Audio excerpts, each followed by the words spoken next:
We have the fire, intentions, and we have the dragon.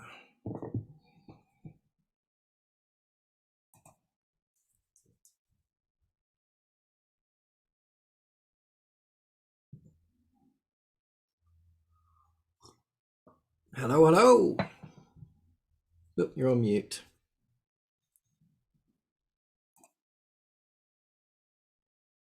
Oops, still on mute. Where is it? Hello, can you hear me?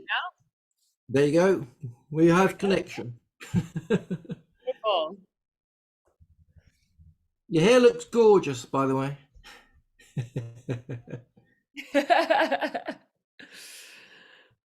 Yes, I've actually, Should have done mine a bit more, shouldn't I? no, it looks fabulous. Absolutely just stunning.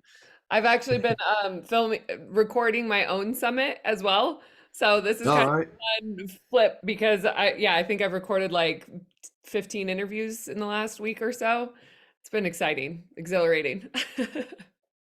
It's very interesting because every person you meet has got a different personality and a different experience on your topic, and you go, oh, I never heard that before, and it's just expanding my mind. And you're the fourth one, so and I've got a few more to do. I love it. I absolutely love it.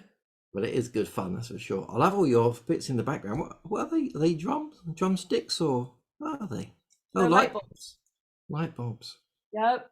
Light bulbs that have like the bottom taken out, and so the paint just dripped down, and then it's actually like fully 3D. Cool. Yeah, I love that one. Very nice. So are you good to record today? Are you feeling the vibes? You Absolutely. are? Cool. I I mean, don't know much. I feel like Yeah. half my life is recorded at this point. All right. So you just an actual like, yeah, I'm Yeah, going. I'm good. let's go. Let's do this. That's cool. I don't actually know much about you. I obviously on the Dragon Thunder page you said I think I put out I've got one more speaker space and you were like me and as you did that and I saw it somebody had popped in before, so which is a shame. Uh, so Yeah. who are you and what's your dragon connection? So my name's Sitara Faye. I actually used to run a year-long mastermind training program for intuitive entrepreneurs. I Yeah. still do intuitive entrepreneur coaching. But Araya Onra was one of my clients. And I saw that she's here and she's the dragon lady. I actually was first introduced, I'm an earth dragon, Chinese zodiac. I was born in 88. Yeah. So I've always resonated with that to a certain extent. And then I was speaking at a psychic conference in Texas with a woman named Patty Negri, who is the top ranked psychic through the American Federation of Certified Psychics and Mediums. She was the first one that actually introduced me to connecting with dragon energy and like taking care of dragons as pets, as like in your world sort of thing. Yeah. And so that was my first intro to it. And then I started working with Araya, and my whole thing has been the Earth Angels program. So I channel angels. That was actually how my channeling like really started opening up, was working with archangels. Yeah. And through working with Araya, it was like we had extremely powerful sessions, one-to-one sessions. It was so clear that there was an interweaving between the dragons and the archangels. So then we just kind of started our own personal exploration of how those consciousness like work together. Yeah. She and I also had gone back to dragon lifetimes. That's why I'm wearing my dragon eye pendant right now. I saw that. Um, It's beautiful. yes, and so it really started opening up just like really an incredible field for me of connecting with that energy, being that I was already familiar with the angels. So then it was like, well, if the angels are there and I've already definitely connected in that way, like what else is possible? And then I started channeling light language in March of 2020, like right when the pandemic was starting. Um, I had to understand what the heck was going on. Like it was my first big awakening was developing my psychic abilities and accepting that, because I was born a medium. So it was like, okay, like I need to figure this out. The second big Yeah. one was when my wings came out and I started becoming very aware of the consciousness of my wings and how to use them. And then the third big one was channeling light language. And so I'd have lightning bolts shooting through my feet. I started trying to figure out, because I'd already was familiar with the Pleiadians, the Syrians, the Arcturians. And so I was like, where are these codes coming from? I couldn't quite put my finger on it. And so I started asking my guides to lead me to answers, started going through exploration, and Google is such a great ally for that kind of stuff, like that divine information that, okay, thank you, found the link. So I started connecting with Hathor, and it was like I would just read and truth chills were flowing through my body. I then got introduced to the book, The Sophia Code, and the Hathor Yeah. chapter really rang through for me. And then, of course, the Seraphim Dragon Tribe is a huge part of that. And so it was another layer of connecting with dragons. Dragons have protected me from reptilians. Dragons have come in and cleansed my spirit, my soul from different karmic patterns that were going on. They helped me understand what false light is, through some very just crazy experiences that I've had with other people and channelers and that sort of thing. And how do we discern through distortions of what can we trust and what can we not trust? And dragons have just always been such a strong, like piercing ally of this does not belong, this does. And so I've learned to just trust that implicitly. Wow. Beautiful. Hmm. So, what would you like to share sort of to the audience? Have you got something you want to channel, or do you want to share some stories? How would you like to play that? Okay, so there is a story that's coming up that is pretty interesting. I was Mm. doing a session with Araya. This was years ago. Had this pendant on. I've always had a really, really strong connection with my father, unlike any other connection, and not just, because he's my dad, but that there's a very, very strong energetic connection that I couldn't quite put my finger on. And there's a couple of other people in my life that I've met that I felt that instantaneous connection to. And through this experience that I had with Araya, it kind of explained what that was. Um, she and I had done all sorts of past life exploration and all sorts of what I like to call cosmic field trips. We were very comfortable in the space, very trusting of each other, knew that we could explore really comfortably. But what ended up happening was she brought me into a past life experience, but a past life experience of being a dragon.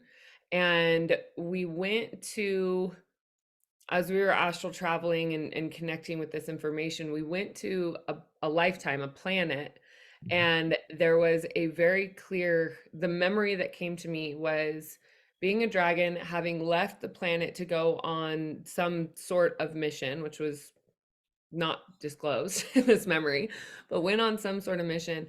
And when we came back to the planet was completely like burnt to a crisp, completely obliterated. So our family, our friends, like everything was just destroyed. And it was in that moment that I went back and I just burst into tears and I was sobbing what felt like dragon tears of that lifetime, and this awareness like, okay, well, these aren't the tears of the egoic consciousness that is me and my personality, but these were like deep soulful tears, a deep soulful cleansing of understanding. um like it made everything a lot more real. It wasn't just like woo dragons, woo angels, woo fairies. It was like, oh my gosh, like if my heart can be pouring out the intensity of these emotions and it feels so viscerally real and my brain can't really comprehend, but my body is having this full release, then it actually led me into an understanding that there's something a lot more real to what we were connecting to. um, it made it feel more embodied and more connected, and I think it was a major step for me in trusting dragons and trusting the dragon energy and trusting what all of that is, and also how to connect with dragons as allies. I Yeah. think that we can, kind of put angels on a pedestal and these ascended beings on pedestals, but when we recognize that like we have come from these realms, we have airdropped into these bodies. We are the ones that have volunteered to be humans in this lifetime, that it isn't so far outside of us. It's a matter of remembering that these are our tribe, these are our family, this is the people that we are, so, or people, loose term, but people that we are associated with. And so a lot of my work, I talk about accessing the soul memories, and those soul memories for me come from this experience of the dragons. I've also had the memory of stepping forward and volunteering for this life. I was in a space, it was all consciousness, it was all energy, but I was in a space where we were aware that there were different consciousnesses in the room. There were different kind of, we'll say, separations in the field that was me, you, but it was all one field. And I remember being, it was like a life came through into this room, and it was, who wants to take this one? And I remembered stepping forward and, like reading, let's say, the manuscript sort of thing, and identifying with that and saying, I will take this one. And so it's those memories that sometimes can feel like, oh, I had a vision or premonition, but when I've had these memories, and this 12, maybe not 12 years ago, like I'd say like 8 years ago, time gets distorted, but a long time ago, I connected to that and really began to understand like my purpose and my mission here in this world, and that I'm not getting out without fulfilling my mission. It actually made me more prone to risky activities, riding a motorcycle a little bit faster than I should, jumping off higher cliffs, like that sort of, just because I'm like, I'm not dying. I know I'm not dying. I know that that's not the thing, because the mission has not been fulfilled. And even then, because I have those memories, I know where I'm going beyond this body. I know what the experience of death can be. And I've talked to, as a medium, I've talked to enough people, we'll say, on the other side. I don't particularly like that phrase, but I think it's a common understanding, that connection to what is beyond this earthly body and this earthly experience, uh, is beautiful, and it's a doorway. And so all of those kind of memories and experiences combined have really helped me find a lot of solace in my heart and determination and ambition to show up in the world in the way that I really, really feel called. That helps move through any doubt, any sort of skepticism, any sort of self-judgment, or any of that. And to be able to talk about dragons very plainly and know that I'm not crazy. Beautiful. And you're talking about the angels and the dragons. How did they how do they merge? I've personally, I've not met many angels at all. My whole world is like dragons. So I'd be very interested in that how they interact, and even if they do. So as I understand it, the dragons are, they're like the first, we'll say, separation of Sophia consciousness. So the consciousness that is Mother, Father, God, the creatrix of all life, is that the dragons are the ones that start to birth souls and start to birth that first step of separation from the consciousness that is God, however you see that energy. So the seraphim specifically, they're like, we'll say, the highest ranking, or we'll say closest to God. And so as they're birthing form into reality, as I understand it, the angelic realm and the angels are messengers. So they are the ones that can actually interact with us, I think, a little bit easier than the dragons, although dragons are a huge part of the earth. I'm an earth dragon, so they're a huge part of the earth plane here.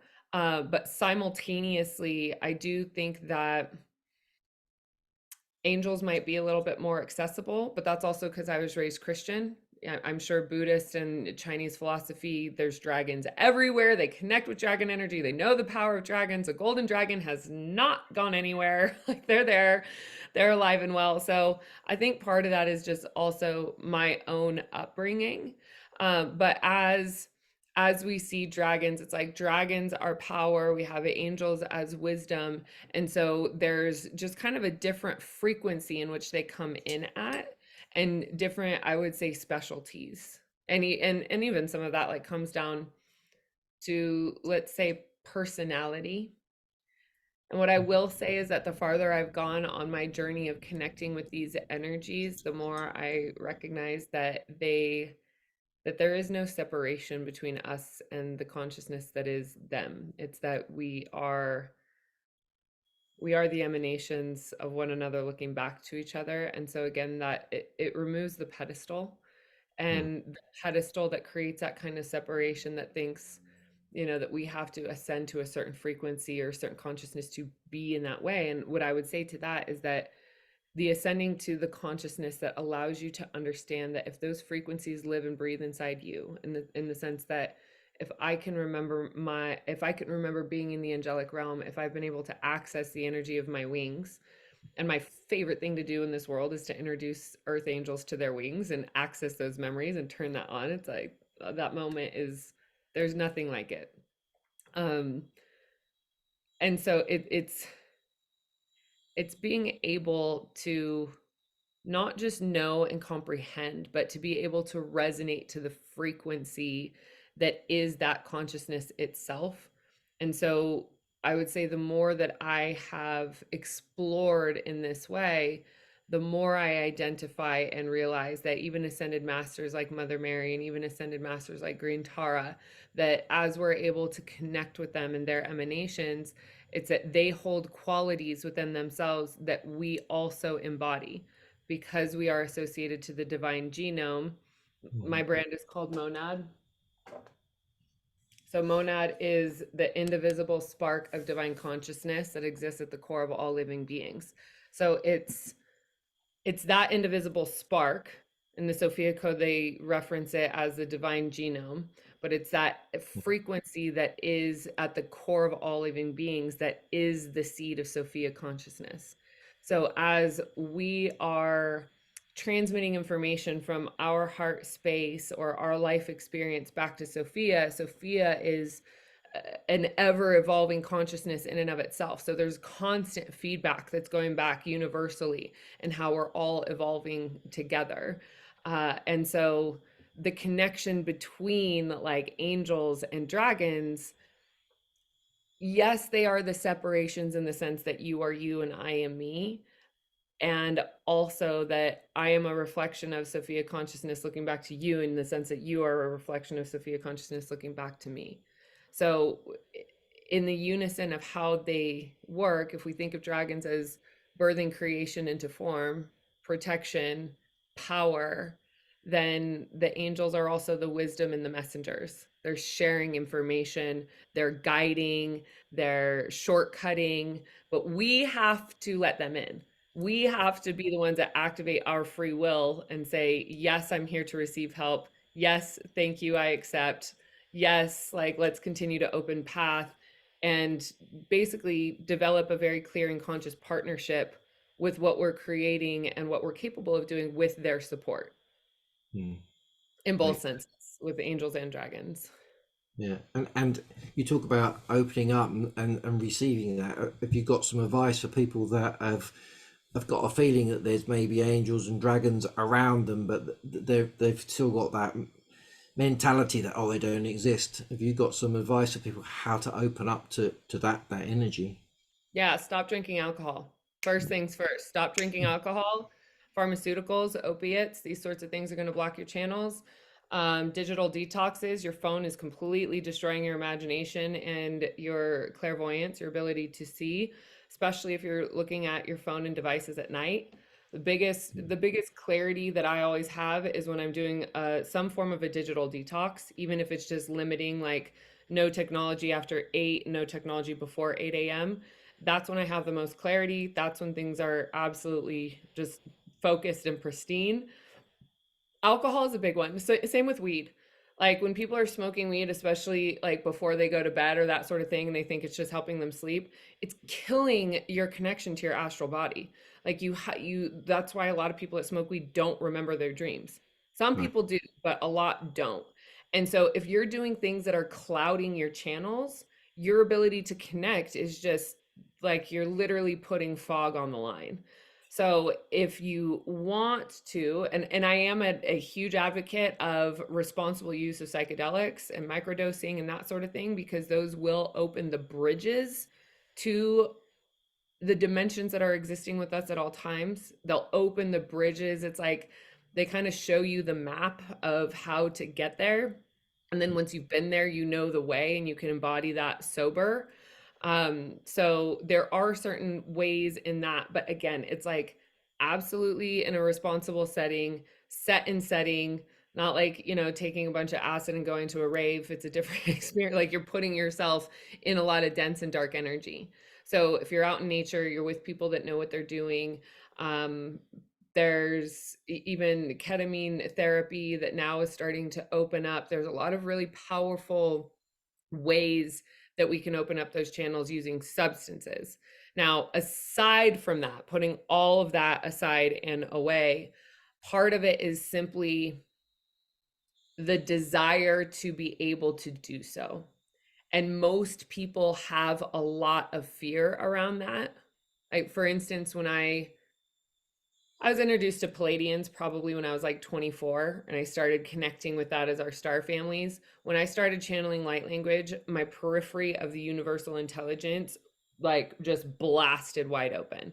I was seeing ships constantly. I had different races coming and talking to me. That discernment of who's here in my highest good and who's not started to turn up. But even then, like I've had different layers of fear that and self-doubt, and is this real, that I've had to move through at every single step.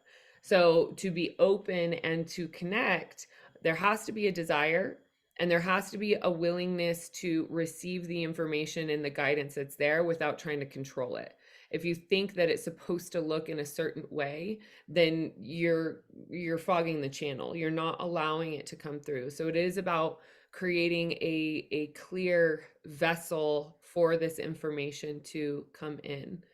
And some of it has to do with human design. Some of it has to do with,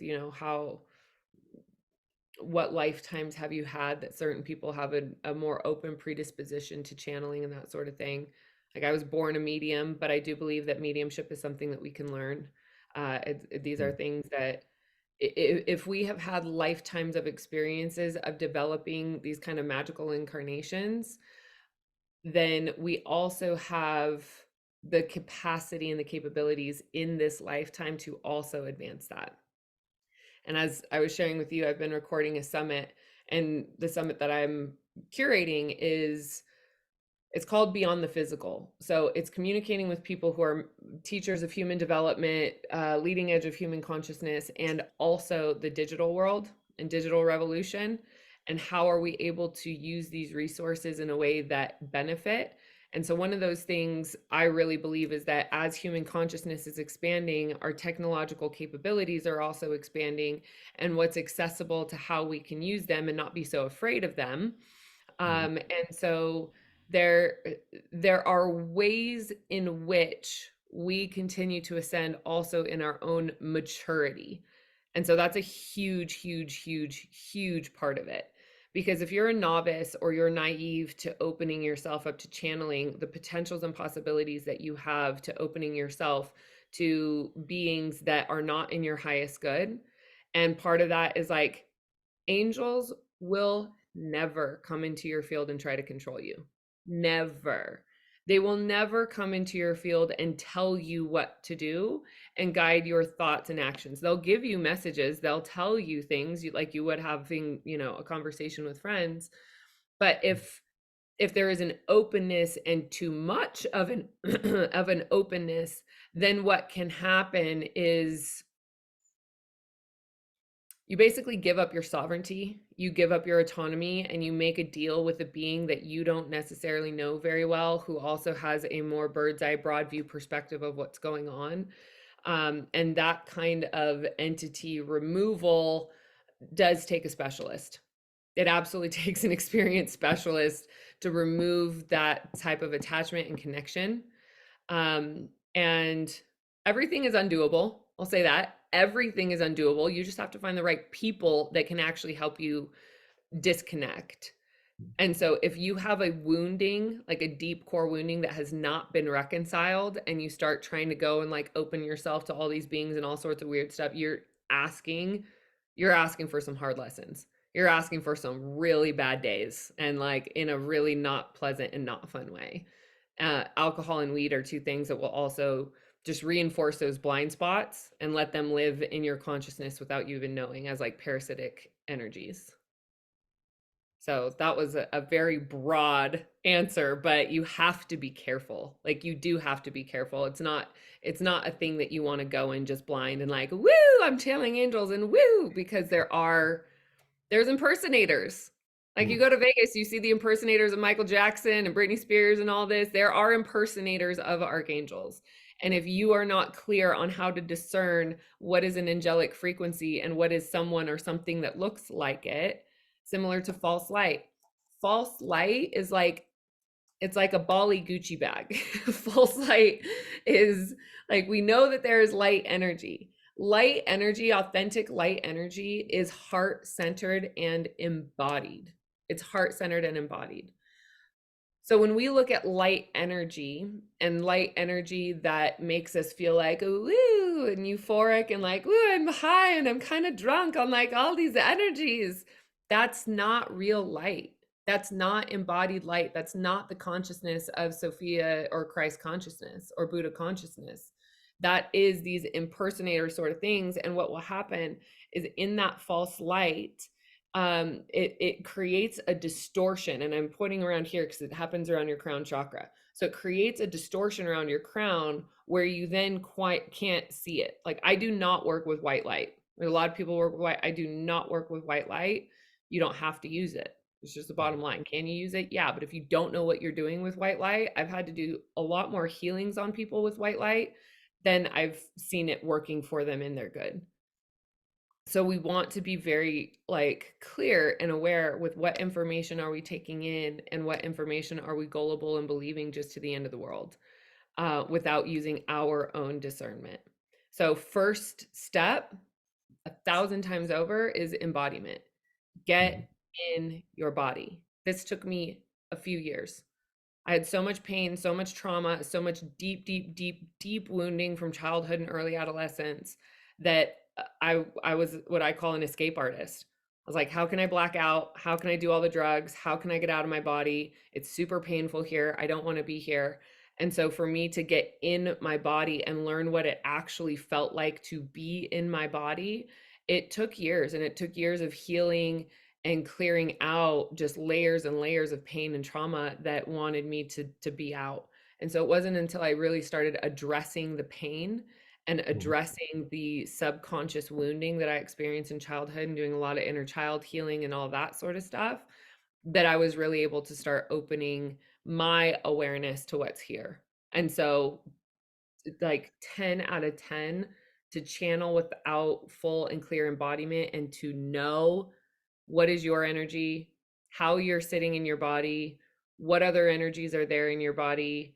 um Again, you're asking for trouble. So you want to be clear, you want to be conscious, you want to be present, you also want to be very discerning. You want to interview who's here and really get clear on what their intention is in connecting with you. Mm. Makes total sense.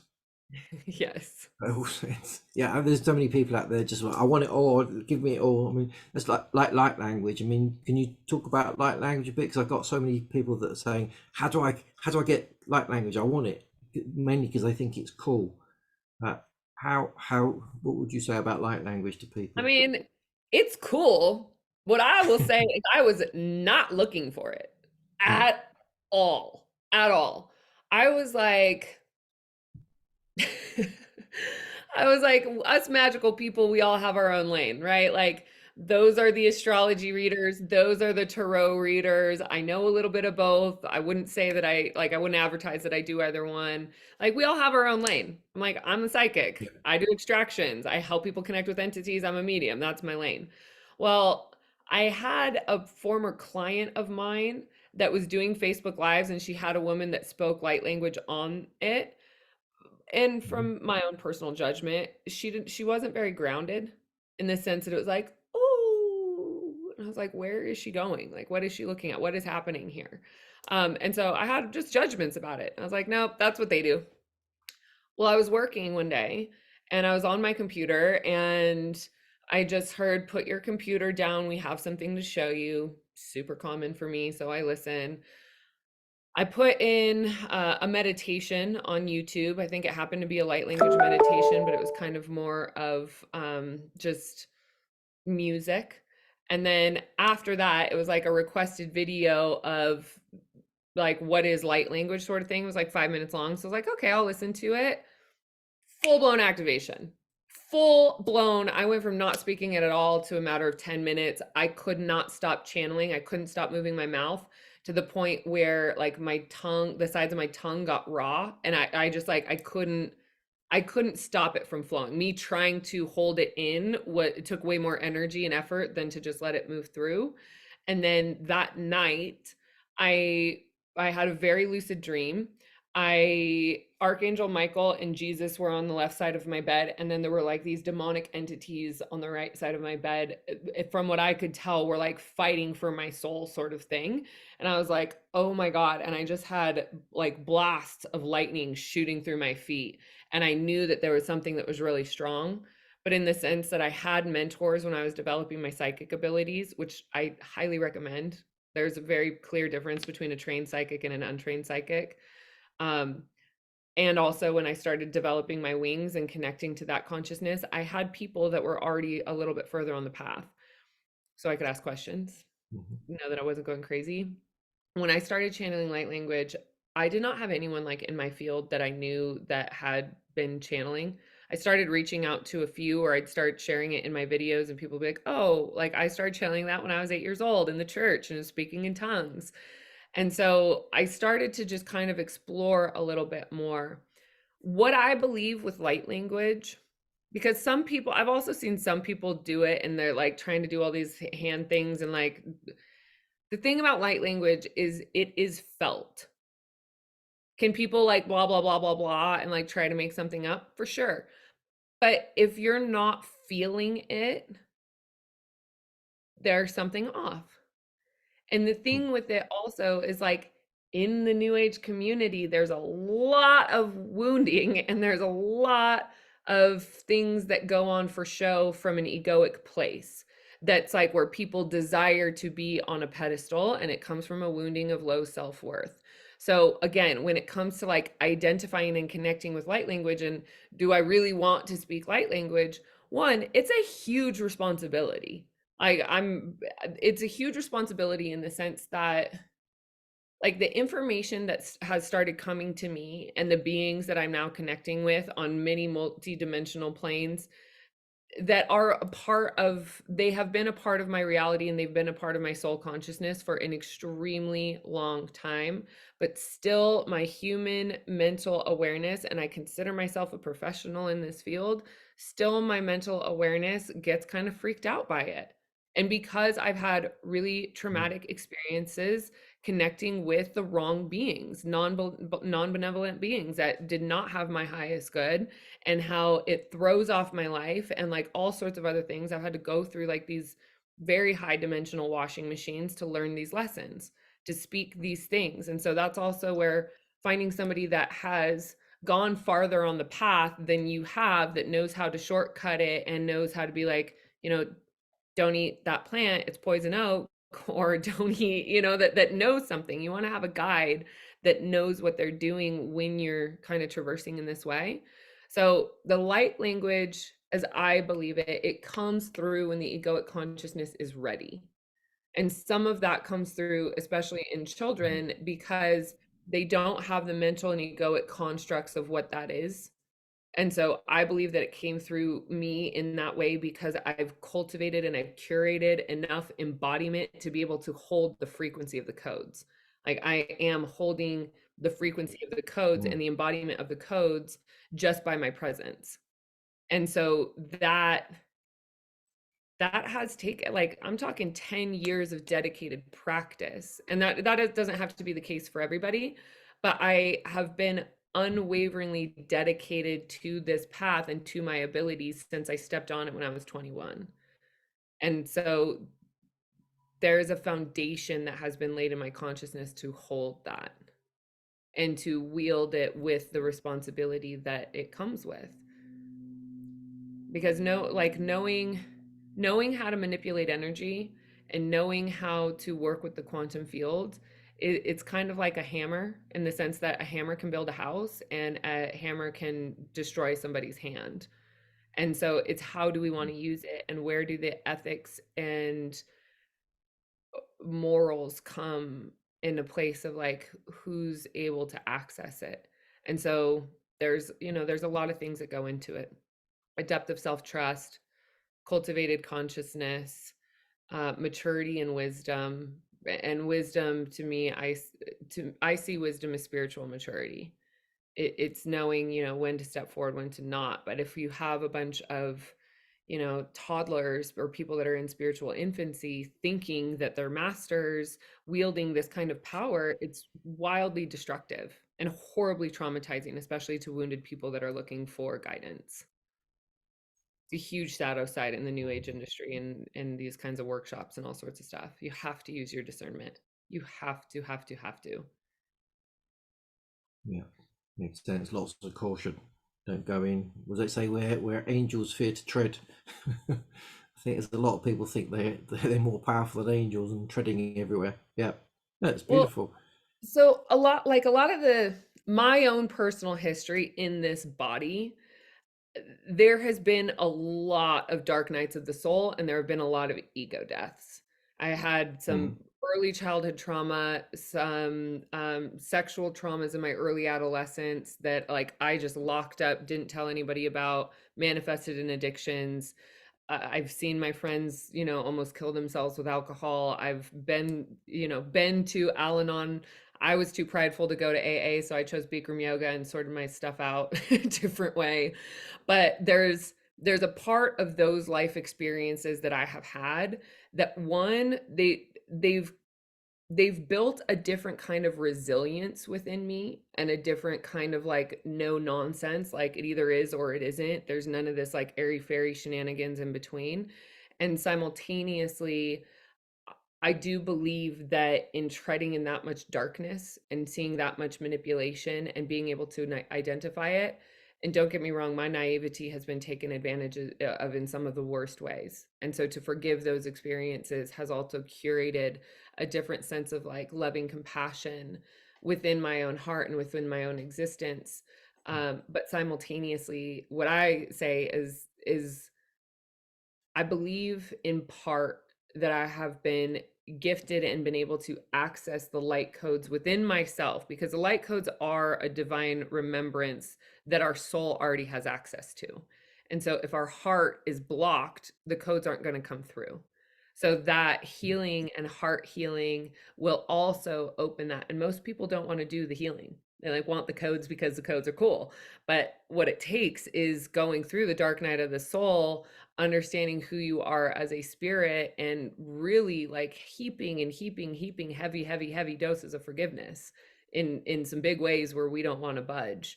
And so being able to experience that level of darkness in this world, I really believe is part of what has anchored my consciousness to be able to carry the light that I'm carrying, and to be able to emanate the light that I emanate. And I've earned it. I've Mm. definitely earned it without a shadow of a doubt.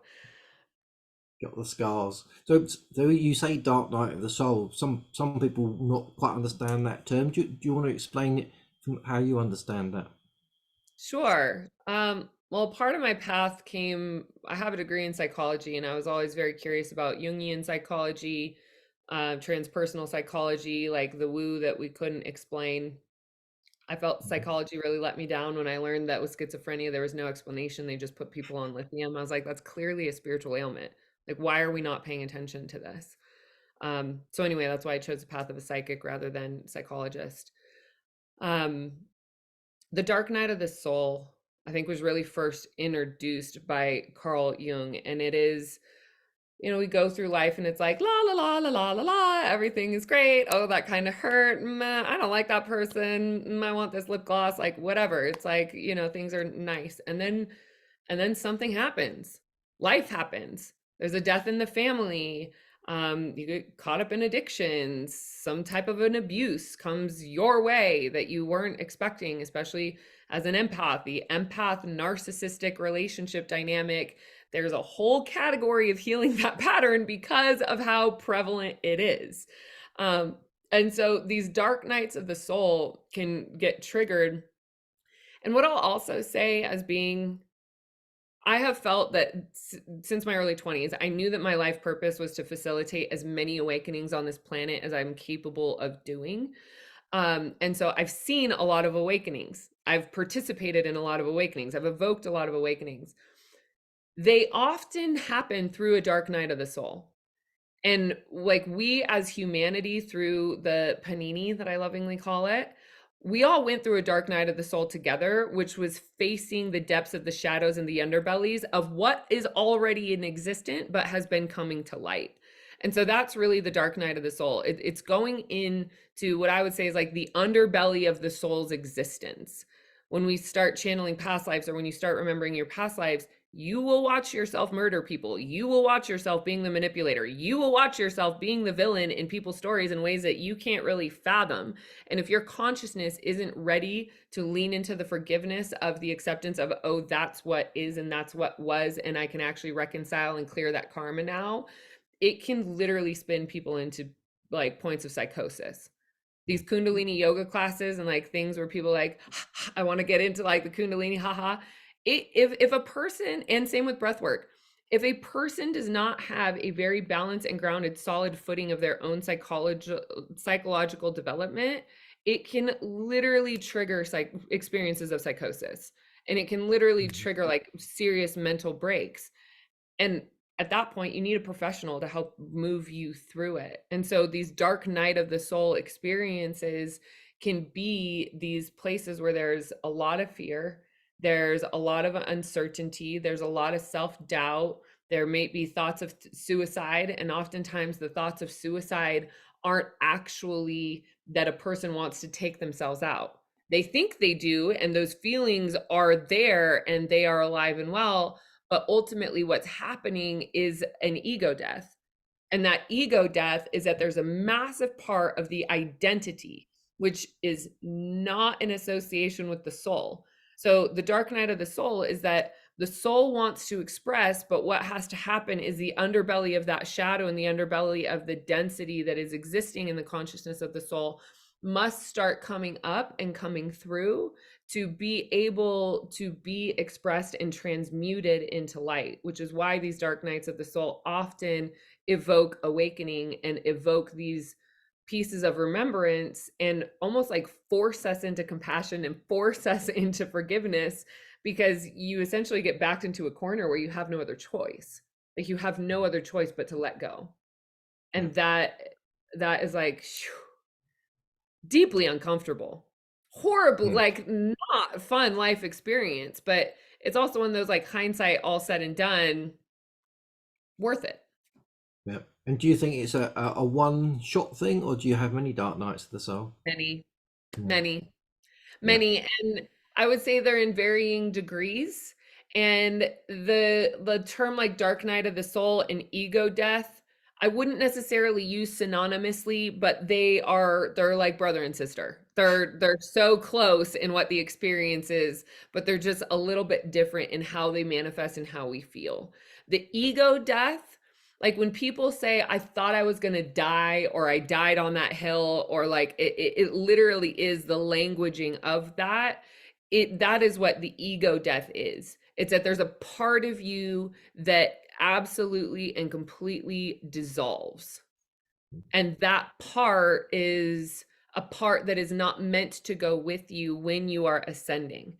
So when you are ascending in form, and when you are ascending in consciousness, and when you are embodying new and more light, there are parts of that egoic identity and the immature parts of the egoic identity that must be transformed. And it turns into an ego death when the person is resisting the transformation.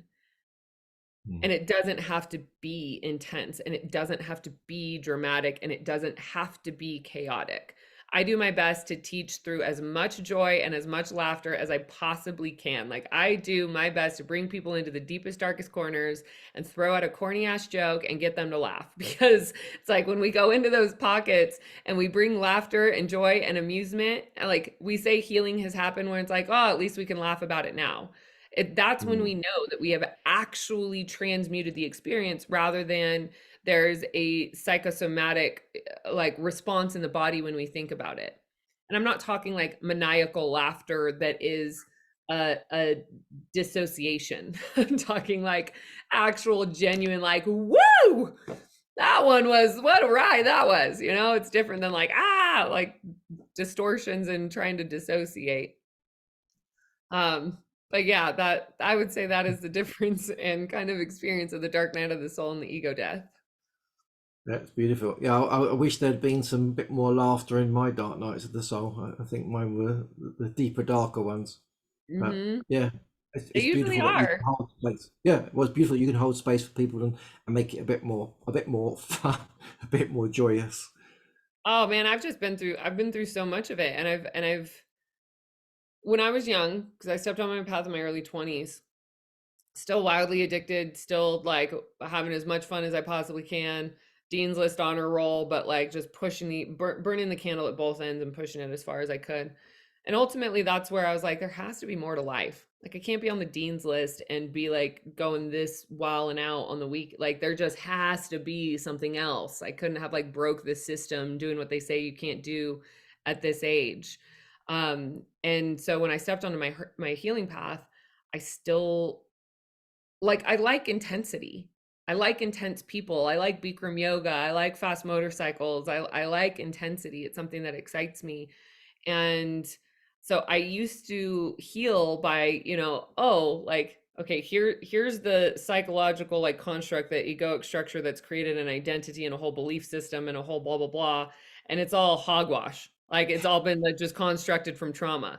So I would just like start rug pulling, and I would rug pull, but then as I would rug pull, my healing journey was so, it was so screwed up. Like, it was almost as traumatizing as the experience itself. And I think that's where some people get onto the path of healing. They go through their first ego death or dark night of the soul or shadow reconciliation, their first major phase of transmutation. And it's like, it's traumatizing and it's scary and it's intense and it sucks, and you're crying on your bed and you're losing your friends and like just shit is going crazy. And it sucks. And I Mm. did enough of that. Like, I did years of that. And then facilitating other people's healing, I started to see how they were healing and how they were healing differently. I'm the way that I teach is not, this is how I do it. I'll be like, these are some of the ingredients, they may help you. But I believe that all of us already know how to heal ourselves. All of us already know how to access our clairvoyance. All of us already know how to access our psychic abilities. To me, psychic abilities are like thumbprints. We all have a different encoding. I have like zero accuracy in the baby field.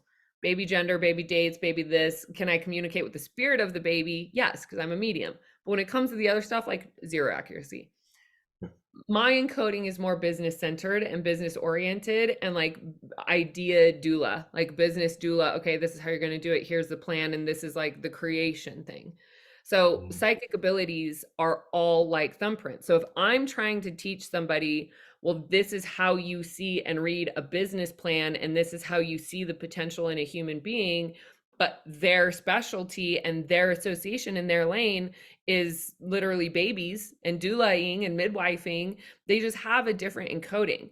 And so if they're trying to do things in the way that I'm teaching them, in the way that I see business, it's kind of like, it'll create a belief that they don't know what they're doing, but ultimately it's just simply because that's not their specialty. Now, Mm. if I was Yeah. trying to go into, I just like this as an example, the baby like avenue, and I'm getting like zero accuracy, it's going to shred me with doubt. And I'm going to go, well, I'm not psychic because I don't have that, blah, blah, blah. But that's just not the case. If I have like, above 90% accuracy on these other things, I know how to help people heal and I know how to help people create a business. But there's just this like avenue, someone comes to me with a baby question. I'm like, talk to my sister, like talk to somebody else. That's not me.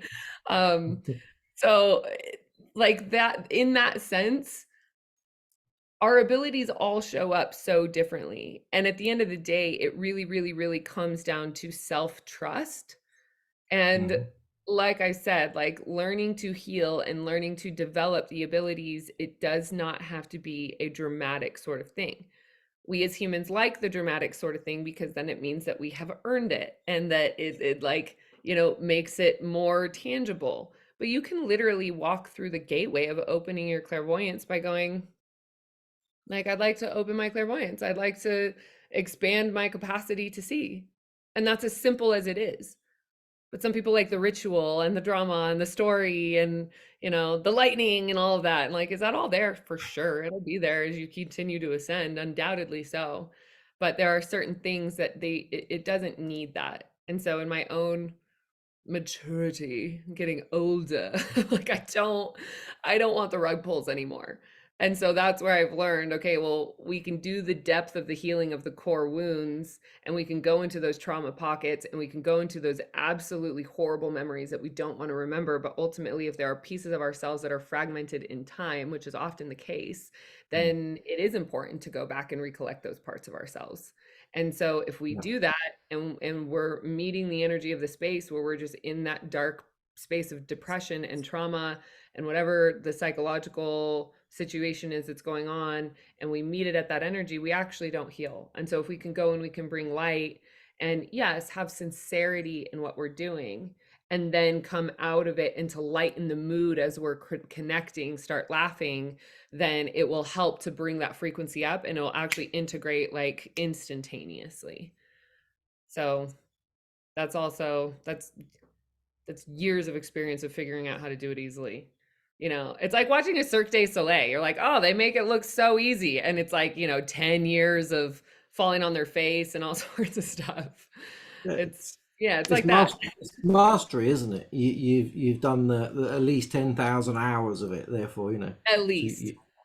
at least I, 10 I times that. actually I did the math on it like 2 days ago. I got my calculator out, and so 10,000 hours over the course of 10 years is essentially 2.5 hours a day. By that Mm. measurement, I am like well over with readings, with channel teachings, with meditations, with video, whatever it is. So yeah, Yeah, doing that number made me feel you're pretty the good about myself. galactic, you're the galactic master. Yeah, Something like that. Something like that. I know I'm here to do important things. It's just getting out of my own way. it's always the way that it's the human thing, isn't it? We're all in our own ways. Cool. I So, mean, there's so many fun distractions here. well, yeah, exactly. That's why we came into this meat suit, wasn't it? To enjoy life. So, and any last sort of things? If somebody asked you the question like, what's one thing you could tell the audience to? What would you tell them? If it's one snippet from all of that mastery that you have. What's one thing? There's two. One Two is, things then. yeah, it's trust yourself implicitly. Hmm. Trust yourself implicitly. Yeah. Someone's trying to convince you of something. Like my dad always taught me, never trust someone that tells you trust me. Because if someone has to convince you to trust them and that it isn't there innately, something's off. The other thing is, if something's off, it's off. If you have a feeling something is off, it's off. Don't move, observe. Sit back, don't move, observe, and watch. Because the truth will be revealed in time. That's a beautiful thing about time. It always reveals truth.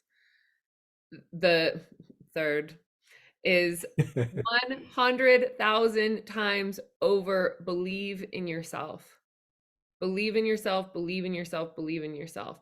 And if you want to be an expert at something, hire somebody who is a mentor that is in that area, because it will shortcut you years of trials and tribulations. And that is for anything. Fitness, digital marketing, funnels, psychic development, whatever it is. Hire somebody that has made the mistakes that will shortcut your journey exponentially. Beautiful. Yeah. Thank you May I very much. also may I share some codes? I feel to share Yeah. some light transmission. Why not? Why We're here. not? Why Let's go not? for it. Let's do it. All right. Iotaranaya ua pua sia kanaha kio trunuaya ia watu anai aya kua sitrei ania akiatrai ia waha anaya ia wapu ua satranaya ia kia ha anaya ia kia trunua o taranaya ia kunuku. So the prayer that's coming through has to do with activating the genetic encoding that holds the memories to dragon energies as well as angel energies. So wherever that resonance is to the person here that is listening, allowing that those memories to just gently arise. You're not looking for them. You're just simply allowing yourself to be in that state. Sutrunua punakai, ia kua trunua ha ia kua siatrai ia kanaya ia wapunakai. Ia ha'atrunua punua puhunu kua pu satrai ia nahi ia kai kiatrai I uaia punakai. Susunua pua ha'aia kai I tarai. There we go. Oh, I felt that. Wow. Thank you very much. Yes, Re- it's been re- Received. beautiful. Well, I hope you sleep well tonight and that it, shows up in your dream space. But it's been an Mhm. honor to connect with you today. Thank you so much for this. It's been beautiful. Thank you very much. Absolutely.